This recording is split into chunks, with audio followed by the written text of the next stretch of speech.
Hello, this is Dr. Paul Cottrell, and I'm recording this on January 2nd.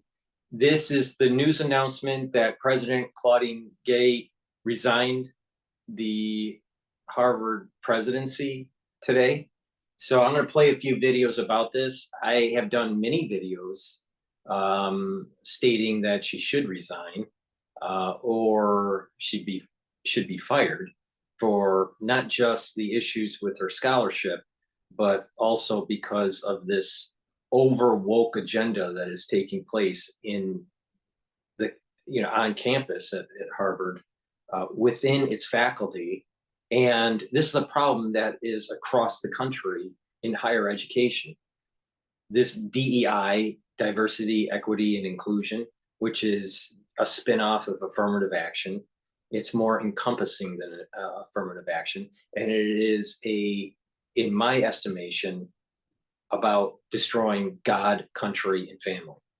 So let's play the videos. I did do a recording with Miss Taiwan that I'll be posting. So stay tuned on that. And it talks about this very subject. We had about a 2-hour conversation. And of course, Miss Taiwan has her flamboyant opinions about everything. So it'll be interesting to listen to. Are calling for the resignation of President Claudine Gay. Two students called for the university president to resign in a recent op-ed in the Harvard Crimson, the school paper. Now, Gay has faced increasing calls and pressure over these plagiarism allegations, as well as criticism of her response to anti-Semitism on campus. The op-ed in the Harvard Crimson wrote, University President Claudine Gay should resign. President Gay now, this what I'm playing here is just before it happened. All right. Praiseworthy scholar, despite these allegations, but that isn't enough. To remain president, the leader of the world's foremost university must be held to a higher standard, one that Gay has unfortunately failed to meet. Reporter at the Free Beacon, Aaron Sabarium, wrote on X, Harvard President Claudine Gay hit with 6 additional allegations of plagiarism tonight in a complaint filed with the university, pushing the total number of allegations near 50. These are some of the most extreme and clear-cut examples yet. So there has been some movement on this since last we discussed it. More allegations coming out from this reporter, Aaron Sabarium, who's been doing a lot of work on this, and some breaking of ranks, I suppose. So these couple students writing an op-ed in the Crimson saying that she should resign. And then also this, to my mind, pretty persuasive, anonymously authored op-ed, an additional one from someone who purports to be a member of Harvard College's Honor Council and helps decide these cases, and saying, if this was a student, they would certainly be sanctioned for probation, which would be a very weighty consequence according to this person. Well, that's actually not tell me differently. That's actually not what that article says. In that piece, which is arguing in favor of dismissing Gay, he acknowledges that only 16% of students who are ad boarded, is what we call it, taken before this administrative council, are required to withdraw. The overwhelming majority are not forced out of school or required to take any time off whatsoever. I put on probation. Right. I had a friend in college who was ad boarded over thesis plagiarism issues, graduated on time. It was a first time offense, so there wasn't any kind of like substantive consequences for him. So it is really interesting to me that there are people calling for firing, even as they themselves cite evidence that they're calling for a much more significant consequence for Claudine Gay than even that which is applied to most students in this sort of a situation. Well, okay, if you're just quibbling with the firing part, that's fine. And I've actually not called on her to be fired. I just said she should be held to whatever standards the students are held to. And what this person says is a first-time offense would result in probation, which would result in you'd be no longer in good standing. You'd be disqualified, again, if you were a student, from opportunities like fellowships and study abroad, and you have to be in good standing to receive a degree. This person suggests that the number of times Claudine Gay has violated this policy takes her out of that range. I also read the editorial by the Harvard Crimson from the paper itself. So they do not call on her to resign. They're standing by her. They do say that they are very dissatisfied with how Harvard has handled this. They say that threatening to sue the reporters who brought it up is a very bad look. They say that the investigation has not been transparent enough. And so even in they're kind of sticking by her, and they make several of the points you have raised about how their dislike of the allegedly bad faithness of the people bringing up these complaints should be somehow disqualifying, which I don't, of them itself, which I don't obviously agree with. But I don't know. I think, and there was also reporting that academics at Harvard privately, they're afraid to speak out. So take that for what it's worth. It's interesting. But I think it should raise more serious questions. Obviously, many Harvard faculty members very publicly on the record have supported her. The main editorial from the Harvard Crimson is in support of her staying in her position, which is the board. The majority of them are liberal. This is the problem. It's not just about what happened with her publications. It's about this overarching issue of wokeism on campus, where it's dividing the country about the oppressors and the oppressed. Now, I go into a lot of detail about this in other videos, but also with Miss Taiwan. So you'll be able to see that, or hear it, because it was audio. But this thing is not just about Claudine Gay or Harvard. It's about the country moving in the direction of a stronger family, stronger country, and a stronger foundation with religion, instead of this ultra-liberal, anti-God, anti-family, anti-country agenda that they have. And she represents exactly what is the evil of Harvard and of this country. And that is this woke agenda. This woke agenda, DEI is a platform to push for reparations.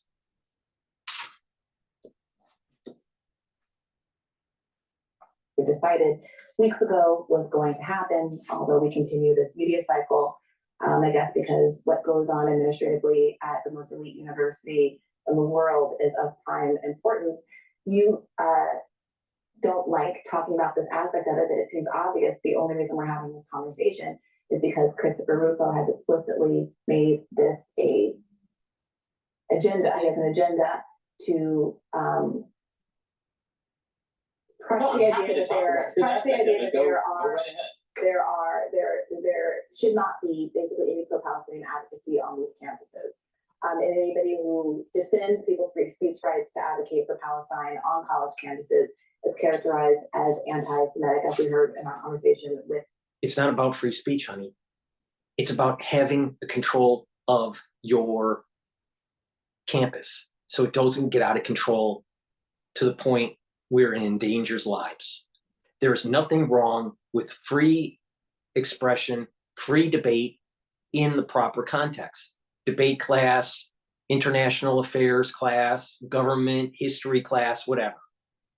But on campus, in the open spaces, it should be a place where there is safety and security, and it should not, and protesters of whatever they're protesting, doesn't matter, shouldn't be taking over the library, especially during finals. That's the issue here. And that if it was a anti-Black protest, it would have been shut down right away. It's all about this wokeism with ultra-liberals about the oppressed and the oppressor. And it just so happened that they want to just demonize the whites, demonize males, demonize Jews, demonize people that have religious faith.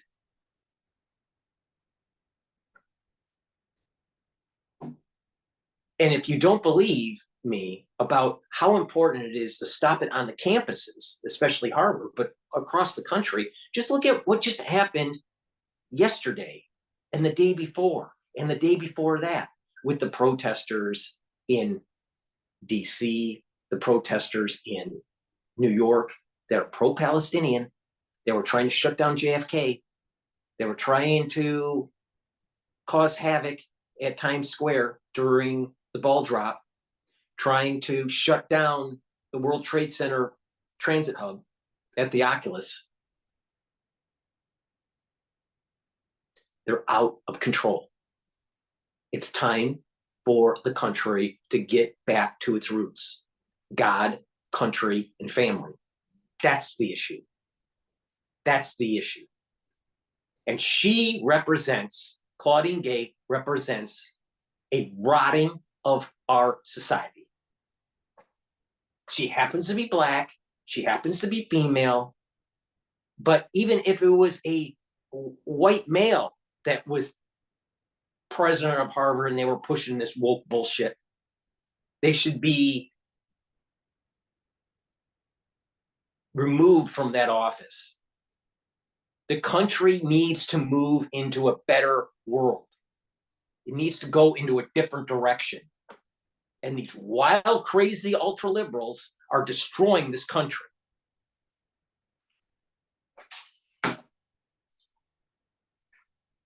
Alan Dershowitz just a couple of weeks ago. So I don't think you can ignore that, the background of it. And I think a good way, I've said this before, to get around the perhaps legitimate interest in academic integrity while also not participating in an attack on the free speech rights of students by proxy through Claudine Gay would be to actually do a holistic examination of all of these theses and any other allegations of plagiarism that have come up, including directed toward Alan Dershowitz, and make sure that there's a consistency in the approach. That way, you can't argue, right? If you were to do that, you could not argue that this was politically motivated, at least because you'd be treating everybody the exact same way and the chips can fall where they are. You talk about Claudine Gay as if she's some hero for free speech here. And the Foundation for Individual Rights in Expression ranks Harvard last or second last in terms of free speech rights. So maybe getting rid of her and picking someone who actually would foster a free speech culture on campus would be the best thing for Harvard. Do you know how long Claudine Gay has been president at Harvard? A couple of years. You know? I think it's been about a year. No, it's not. The idea she's been for months officially. She was picked a year ago, but she became the president of Harvard. I believe it was either June, July, or September, somewhere in there. All right, it was probably July. All right, so she was the president of Harvard officially when Bacow stepped down, and so that she was only president for 6 months, 5 months, something like that. But she was picked a year ago, or maybe even a little bit more than that. I think it was a year ago when she was picked. In her year at the oldest university in America, founded in 1636, is responsible for whatever that organization has determined about its free speech on campus, and that firing her would cause some kind of sea change is silly. So whatever criticism, responsibility, she's the top person in the job. Claudine Gay is not. They do a yearly ranking. Let me ask you: do you think that Claudine Gay is being attacked by Christopher Rufo because she's being too restrictive of free speech on campus? What's the evidence that Claudine Gay has been restricting free speech or an advocate for limiting speech on campus? I see a figure who has very credible. That's why it's not. But this is why I'm saying that her academic issues with her publications is not the main thrust of why she needs to be out. And of course she resigned. So I'm giving you the full arc here. It's because of the woke agenda. It's the woke agenda. That's the problem.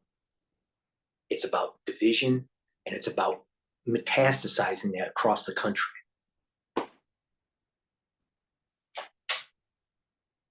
And she strong-armed people that were against her, and she ruled through fear as a dean. Academic misconduct accusations against her, whose tenure has not been marked by some dramatic improvement in the free speech landscape on the university. And then I conclude, regardless of the reasons for people coming after her, why is this person worth retaining in this position? I just have to rally around her because conservatives don't like her. That wasn't my question, Robbie.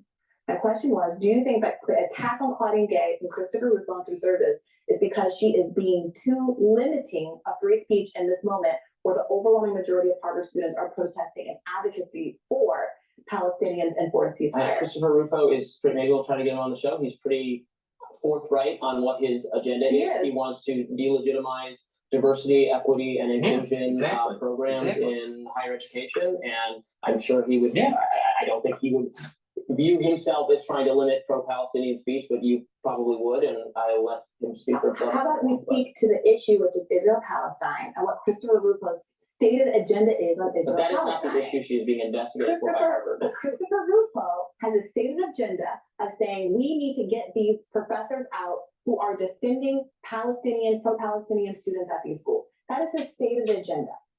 He said, 1 down, 3 to go. The pro-Palestinian, pro-Hamas agenda is a BLM movement in disguise. Wake up. If you don't think I'm right, look at the film on all this, all these protests are across the country. These similar people and their tactics are just like the BLM tactics. It's about, this is the stepping stone for reparations. After one president had to step down, 1 down, 2 to go, or whatever it was. When he has a stated agenda that he is for suppressing the speech of pro-Palestinian protesters, to sit here and argue, Robbie, that it would be an advance of free speech interests at Harvard to succumb to that pogrom that he has against her, to me seems obviously backward. The administrators are the censors. The administrators are the ones who are violating. This is why people shouldn't be talking in the open comments. Who is she censoring? What is the censorship here that is going to be alleviated when Claudine Gay is no longer? Again, I go through prior records where there are a number of cases that have led them to conclude that it is the most hostile campus of the 250 they rank. And yet you can't say and give me any evidence of it, and yet we're I mean, you do that, and I'll do a radar tomorrow. We're tantalizing about the biggest issue in the country is that Israel is firebombing Gaza. The protests at the colleges are students saying we don't want our university to be participating in this. We want to divest from Israeli companies, and we want to put pressure on our government to stop the siege of Gaza. That's fine. And in the wake of that, Christopher Rufo and a bunch of conservatives like Elise Stefanik, along with a lot of liberals in Congress, have passed a resolution equating advocacy for Palestine with anti-Semitism, have equated anti-Zionism with anti-Semitism. And my favorite Republicans have voted against that. That's not what we're talking about. What we're talking about. And Christopher Rufo and Elise Stefanik not only cheered that on, but then participated in this hearing. Again, a private university's choice to keep whoever they want. They can hire a dog in a suit to be president of Harvard, and that is their prerogative as a private university, something that you as a libertarian purport to want to protect. Okay, that's fine. No more federal funding, no more federal subsidies. Do what you want to do, and I hope that was it Michelle Bachmann, who is a dean at a different university, who openly called for the mass killing and genocide of Palestinians, would also come under that scrutiny. But guess what? She's not, because the people who are pursuing this agenda want to shut down pro-Palestinian speech and advocacy. And people defending her are overlooking serious issues of credibility that need to be investigated more to a greater satisfaction, even for that person which is defending her, saying this has not been adequate. I'll say it for the second time today and probably the 15th time overall. Right. Once we haul Dershowitz before a committee, we're allowed not just Dershowitz, because that would be politically motivated as well. It should be every single professor. If you're actually interested in academic integrity, then you should go back and do this kind of review. Why wouldn't I be interested in academic integrity? Because nobody is interested in investigating the academic integrity of any other university president. That's not true. Because those university or any other faculty member, because those it's the full behavior of Claudine Gay, and that is the strong arm tactics. That is the kicking out of faculty members that were against her. That's the scholarship issue, and that's the agenda that she's pushing. The mosaic. That's why people want her out. She is an unqualified individual to be the president of Harvard because of her administrative tactics with the faculty, her political stance with DEI, and she's not all bad. I think part of the reason why she elevated to such a high position at Harvard was because she saved the division that she was the dean of lots and lots of money. All right, millions and millions of dollars, tens of millions of dollars. All right, so there is an administrative ability that she has to cut cost, and that might have been part of the reason why they elevated her. But her scholarship could have been done better. All right, and there were people that were in running as candidates for Harvard that were probably more qualified than she was. She fell forward because of DEI. She fell forward because of affirmative action. They wanted a Black woman president of Harvard. That's the issue. That's the problem here. And then when you dig into it, she's not as qualified as a candidate.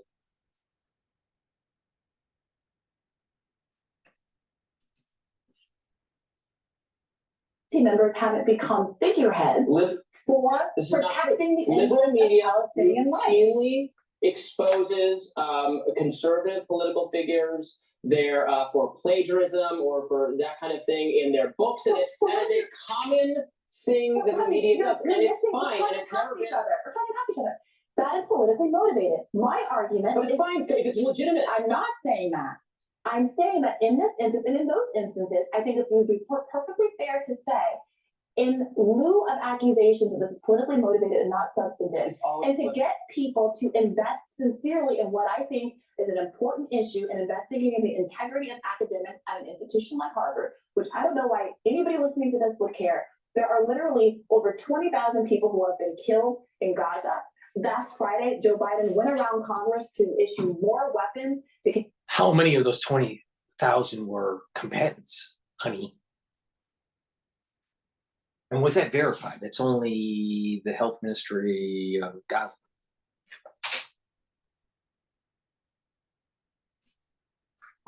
What about the support of the Palestinian support for Hamas while they were digging the tunnels since 2010?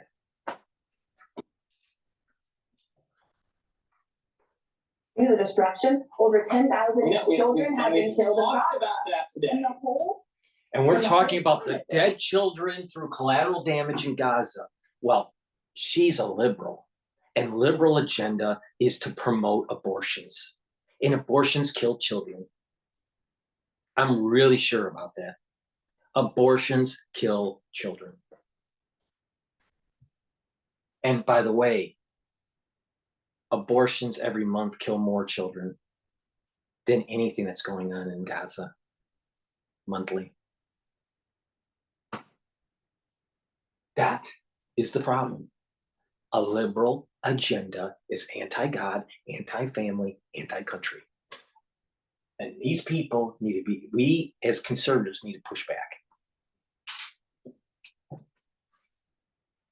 Is to take the conversation around that. The Palestinian students who were shot, one paralyzed because of wearing a Palestinian scarf. And jail for like the people who did that, and also plagiarism.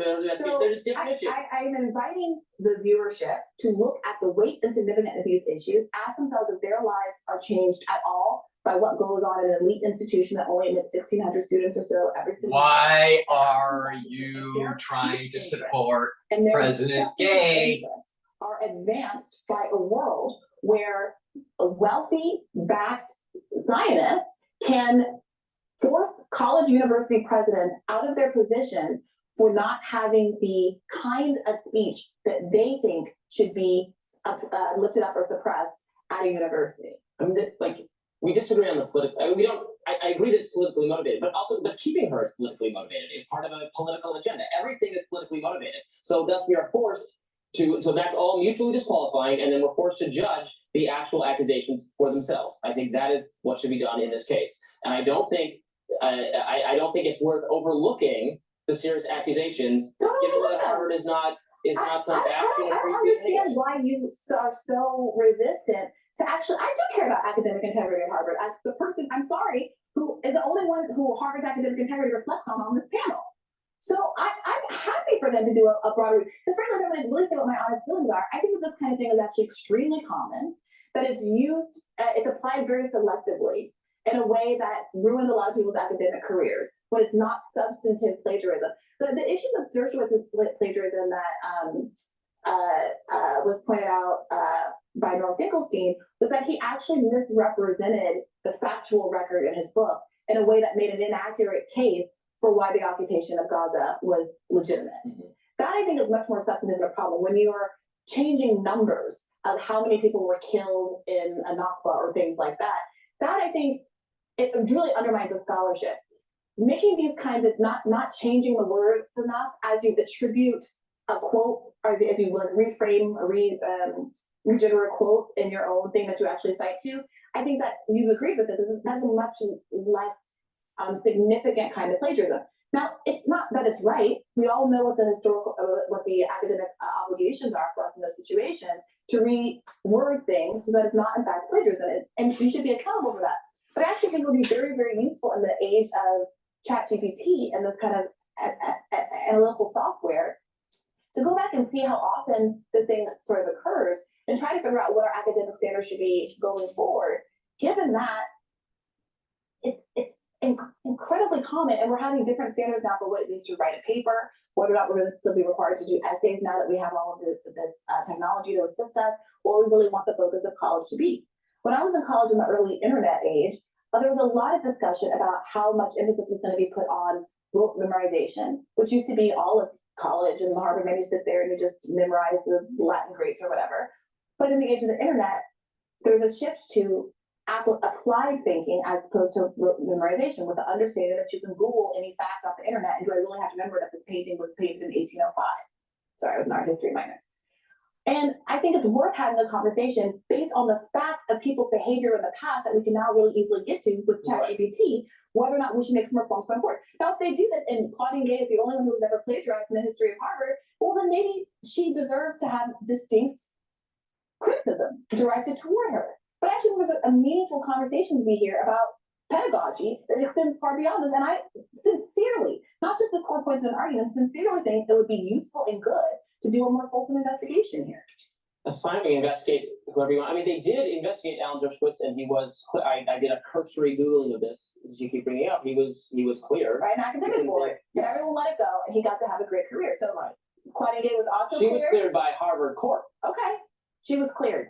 Well, okay, but even Harvard Crimson has a problem with the way this matter was handled. Well, no, Harvard Crimson voted to say that she doesn't need to be, or wrote to say that she should not be fired. Well, I certainly don't think she should be fired without the outcome of some legitimate investigation. All right. Well, they don't think she should be fired. So I want to be really clear that this whole segment is based on two Harvard students who wrote an op-ed dissenting from the editorial board, the Harvard Crimson editorial board, which argued that she should not be fired. No, and an additional opinion piece by someone who does reviews for the academic integrity and the fact that there are 6 new plagiarism accusations against her. The basis of this, when we read it up top, we started by saying Harvard students are calling for the resignation, and then we followed up by saying 2 students calling for the university president's resignation, and then what do you say? There were updates to this story to weigh in on, given that there were 3 articles about this in the Harvard Crimson. They're the 3 most well-read at the moment, and there are new plagiarism accusations. So it was worth discussing again. You just said the Harvard Crimson said, and that dramatically misrepresents what the bulk of the students who write and contribute to the Harvard Crimson believe. The bulk of the editorial board wrote that she should not be fired.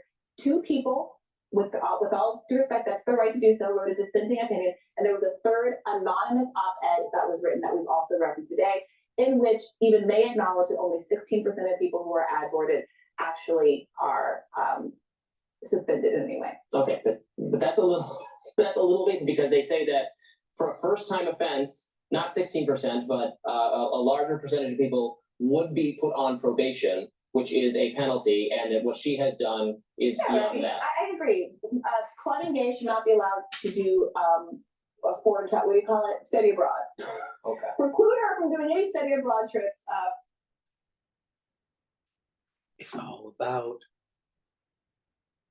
destroying the ultra liberal agenda.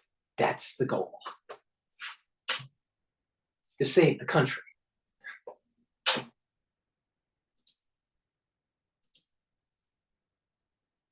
Kate is stepping down.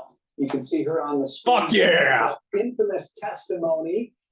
This is a big deal. It looked like she was not going to step down. It looked like she was digging in her heels. It looked like the Board of Overseers at Harvard was digging in their heels. Of course, she had the big plagiarism scandal on top of what she said at that hearing. Apparently, it was too much, either for her, either for the board. We don't know the details there yet, but this is a big, big deal. It's shocking, and I'm a little surprised by it, because the last we heard before we went into the holiday, the New Year's holiday, that is, she was lawyering up and she was digging her heels in, refusing to resign. This was also after there were accusations that she plagiarized multiple times. And so the situation just kept snowballing and getting worse for her. And the worse it got, the more persistent she was. But you've had people like Bill Ackman, investor, philanthropist, also an alum at Harvard that has been very vocal about everything going on there, really saying this president must step down, as we saw from the likes of the Penn president a few weeks earlier. So, you know, I guess the pressure was just a little too much for her, Lydia. Yeah, and you know, she hasn't been president of Harvard very long at all, just about half a year, 6 months or so. And this raises a lot of questions because, as you said, she was really digging her heels in. You have to wonder, is she now finally resigning because of that terrible testimony that she offered on Capitol Hill? Or is this really a consequence of the plagiarism and the journalism around that? 3 surprising reasons why you can't go to the bathroom. Number 1, you're eating tomatoes. The skin and seed of tomatoes contain a protein called plagiarism and the journalism around that that's really forcing her out now. And you also have to wonder, is Harvard actually now finally coming to grips with the serious reputational damage that all of this has caused the university, and maybe has forced her out? Maybe they gave her no alternative. Yeah, they're still flush with cash in their endowment, but the estimates indicate that they're going to lose $1 billion in donations from their alum as a result of being angry about all this. Yeah, the reputational hit for an institution this old, this venerable, this highly regarded in the higher education space has been enormous. Now, what's going to be interesting, kind of following this storyline along, is not just her stepping down, but what happens throughout the institution. Remember, you had over 1,000 Harvard professors who came out and said she should keep her job. They wanted her there. What's going to happen now that she's gone? How will those professors react? And I think more significantly, in terms of institutional change, what's going to happen deeper down in the organization? You know, the thing is that there's not a lot of video out there showing the students taking over inside the library with all the Arafat garb. All right, there are a couple pictures out there that I've seen, but it's not well published in media. All right, and the ones that have studied in that library, when they see those pictures, would understand that the university lost control of these protesters. And this is why I say that in open spaces, which is the yard and in front of the library and in the library, that protesting is not allowed. If you want to protest, protest off the campus. If you want to debate with freedom of speech in a debate class, in a history class, that's not disruptive and it's part of the curriculum, right? Then I think that's allowable. But to have a student come into a class they didn't even register and disrupt it, or a student just standing up in the middle of, let's say, math class and start running a bunch of rhetoric that's unrelated to the class, unrelated to the course curriculum, then no, shut that down.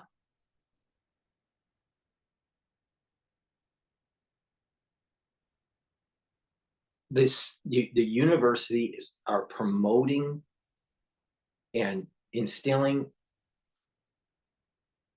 ultra liberal agendas into these students, and they're riling them up, and they want them to be protesting in these open spaces.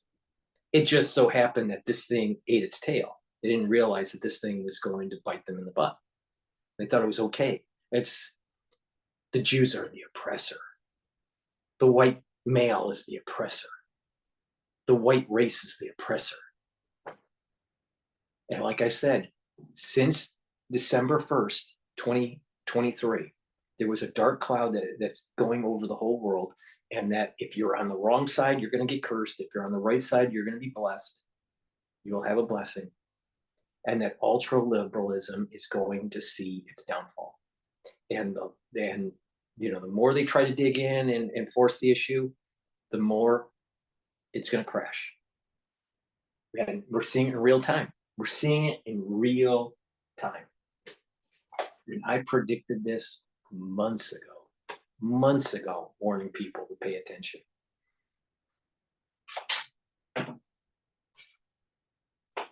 Classroom. What about how DEI has worked its way deeper into the institution, Jackie? This is sort of just the start, in my view. No, I think that's the big question, to see how the school handles this moving forward. Who do they replace her with? What standards do they put in place to be able to check those tenured professors that we've talked about so many times? But Lydia, you bring up a great point as well. I mean, it wasn't just that testimony, the December 5th testimony that you're speaking to the video of, Brian, was extremely damning when she was talking about certain context in which the students could chant from the river and the sea to the sea, and it would be somehow okay. They were calling for the death and the destruction of Jews and Israel. But then, Lydia, you bring up the plagiarism point as well. And, how do you have a president in place? Let's take the two issues separately. A president in place that is trying to set the standard for students on campus that is being accused of plagiarism, not once, but multiple times. I mean, egregiously all over the place in the acknowledgement.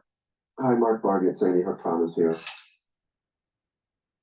When the gunman shot his way into Sandy Hook Elementary School, All over the place in the acknowledgements of the articles and the books that she wrote, Lydia. Yeah, I mean, and the sidestepping and the excuse writing that they were doing to try to justify the work that she had produced, her body of work that included that documented instances of plagiarism. When you talk about, Brian, the curriculum that has been seeped into the classrooms of Harvard, one question I have is, like you said, what are they going to do about it? But are they going to acknowledge the foreign sources of funding that have been flowing into the university for many years? Is that going to be, are we going to see perhaps a new interim or a new president, once they find the person who's going to fill this role, addressing that head on? Because that is an issue that is affecting not just Harvard, that is an issue that is affecting many prestigious universities, Ivy Leagues across the country, that probably is responsible for shaping the curriculum that is influencing and shaping the minds of our young American students today. Well, and don't forget this, the same overseers who are in place now and apparently are part of this decision for her to leave were the ones who picked her. Were the ones who created the overseers. This is a great point. That gave the rise overseers to this. And the Harvard Corporation, the people that are in there need to be churned, kicked out. A new crop that is God, country, family. Because I'll tell you, these fucking liberals are crazy and they're going to destroy our country. People going to lead the search for the next president? And if they are, is it going to be any different? I mean, the question of who's next is not just a question of who, but how is that person selected? According to what criteria? Who's involved with that? And what does that say about where the institution's going? Well, there are two different ways this can go. They can make a hard turn and try to say we're going to clean up our act. We're going to change our image. We're going to do things differently moving forward. This is going to be not the same old Harvard, but you also have to wonder, Brian, if the people who have been turned off as a result of this are permanently turned off and just kind of feel disconnected with the school. I mean, how does somebody like Bill Ackman move past this? And to a certain degree, you want to see him, if they do change direction, move past it and sort of get back on board to preserve the institution, because there is something historic about Harvard. Right. But having said that, a lot of people have just felt that this went way too far. And the crazy part of all of this was that the university had the opportunity to correct this from the get-go. We've always said, whether it was Bud Light, whether it was Target in the business realms, right? All these companies have had an opportunity to say, mea culpa, we made a mistake, we're sorry. Some of, Bud Light chose to make that hard turn and start doing different kinds of ads, but never really said sorry. Yes. And therefore never got some of its consumers back on board. And so They I didn't wonder, believe that, right? They Right. didn't believe that. if you just kick Claudine Gay out or force her to resign or whatever it is, the circumstances that prompted this news to happen today, are people going to feel like it's coming from a place of change or just the same old that we've seen? I think that's a great question. And I think that's going to be a harder question to answer than just, oh, the president's gone, people buy it. Lydia. I think that the backlash is deep here. Yeah, I mean, we're already seeing the reporting that applications are down at Harvard. We also have interviewed on this very program, college counselors, recruiters who help students gain admission to prestigious institutions like Harvard, saying, the donations required to kind of get your foot in the door at Harvard has substantially fallen, meaning it's now easier to get into Harvard probably for future years than it has been in previous years because there's not that same type of demand. I just keep coming back to the reputational damage, not just for the likes of Bill Ackman, but as a great point, Jackie. But will students still want to go there? Will parents still be willing to pay the tuition? Yeah, to your point, the reports were indicating that the applications were down 17%. Wow. Maybe that woke the school up because it wasn't just donors pulling back money, but it was people wanting to attend that institution, Brian. I mean, at the end of the day, if nobody wants to go there, what's it worth? Well, if nobody wants to go there, if nobody wants to give money for people to go there, that's going to be a problem for the institution. I wonder with these donors who said, I'm out, I don't want to give money anymore. Is this a move to kind of placate them at the surface level to say, hey, you guys spoke, we listened, you didn't like what Claudine Gay said or did, she's out. Now you want to come on back because we're fixing the problem. I mean, this is good. To me, it's a test for the donors. Like, how deep do they want to go? They need to churn the overseers. You got to root out some of them, and you need to start churning the professors.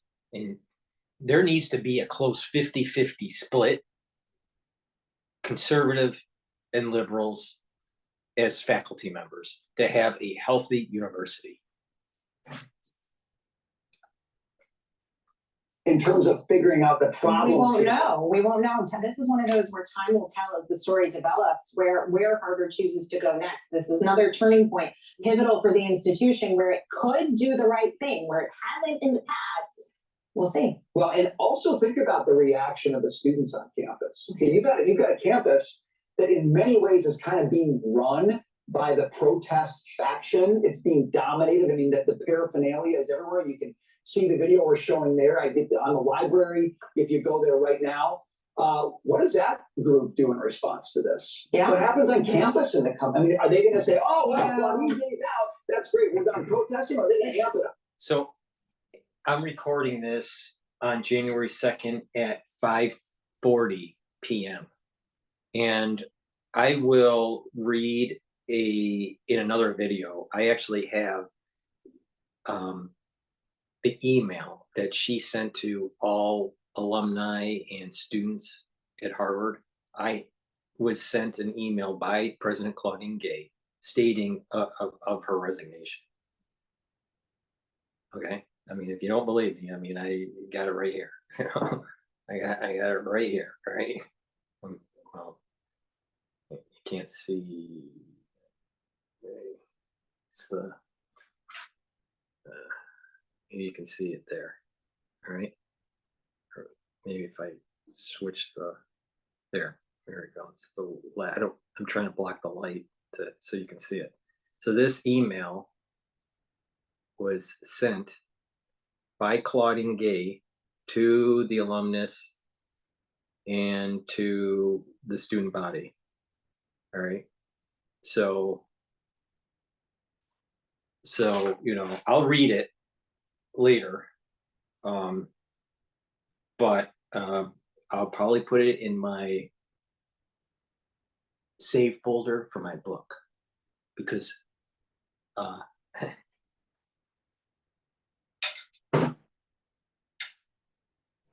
what happened to her, she deserves.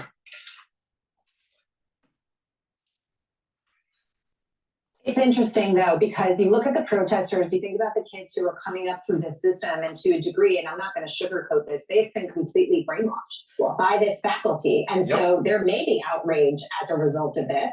Of course they will. Children are going to cry about free speech and all of these things, but I don't really blame them, because maybe that's all they know to a degree. That is what they were taught. And that's why we talk about education and reform in this country, and why it's so important to really take a hard look of not just what's happening in our universities, but also what's happening in the younger grades as kids are coming up through the system. Because you've got a generation of kids who have legitimately been brainwashed. They're scared to go outside. And this is off the anti-Semitism topic, but they're scared to go outside because they've been taught that the world is going to explode because of climate change. And that's a legitimate fear for them. Yes. Yeah. Right from the start, when we started covering the development of all of these protests on campus, I right away started wondering, where are the faculty advisors? I remember when I was in college so many years ago, you had faculty advisors that were overseeing student groups. You had to get sign off whenever you wanted to have a demonstration or a protest or a bake sale or what have you.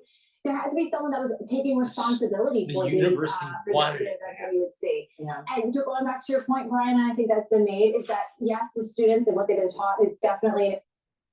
This revolutionary new superheater can warm up any room in minutes without giant electricity bills. Tired of wasting thousands on electricity bills during winter? Yes, the students and what they've been taught is definitely an issue. Are we going to see curriculum development, curriculum change? Well, what is going to happen with the faculty now on the heels of Claudine Gay's? Can I just also point out, we've got the video on the screen of when she went to the Hanukkah ceremony. She wouldn't go to that ceremony before, but this year she decided to go and be part of the candle lighting. But Charlie Gasparino joins the sunset now. I want to get your reaction. You could probably see this coming a mile away. I mean, I had dinner the other night, as you know, in our favorite restaurant with our favorite people, and I said she was a goner. And here's why. You can't have a situation where the president of the school, the head of the school, embodies the worst aspects of diversity, equity, inclusion. You can't have Harvard being the absolute symbol of that DEI essentially creates this unequal playing field, vastly unequal, not even close, that someone who plagiarizes, someone who can't speak on her feet about, say simply that, Jew hatred is bad on campus, somebody who has academic research, once you start looking at it, is pretty flimsy. Listen, I don't have a PhD, but And borrowed. and by the way, good evidence is borrowed, but flimsy. She's not published that much. Yeah. She's the embodiment of all that's wrong with DEI. Yeah. And if the head of the school is that, then that throws into question just about every credential that Harvard puts out there. So they had to get rid of her. Now, you throw that on top of the fact that people were saying, I'm not giving any more money. Right. They're merit.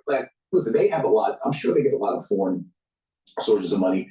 But, when you have multiple Bill Ackman saying no, and Bill Ackman gave a lot. Yeah.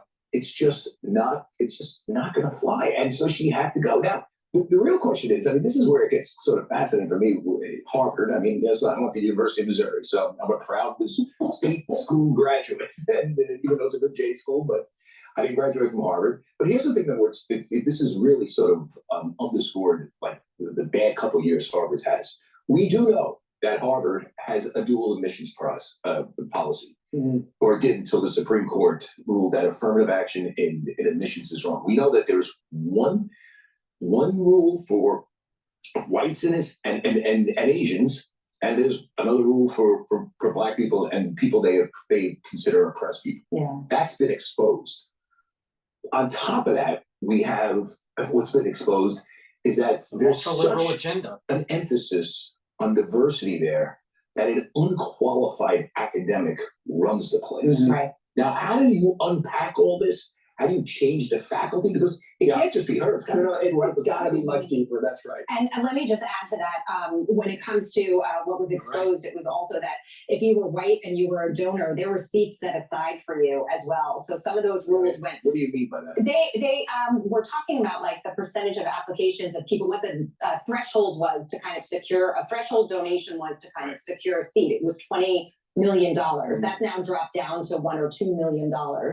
They kind of had to reduce the price to get donors to keep coming through the door.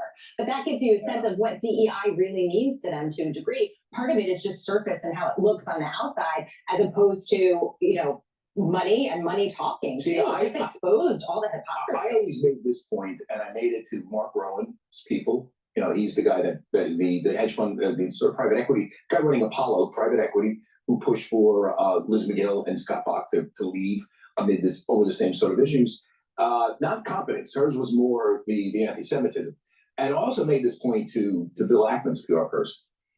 What they don't realize is that they gave millions and helped raise millions of dollars for years that created the infrastructure that she embodies. Yeah. You cannot, just because you get rid of Liz McGill and Bach and her, doesn't take out that absurd and disgusting infrastructure that promotes Jew hatred, that promotes unequal admissions, that promotes two standards. It's about God, country, and family.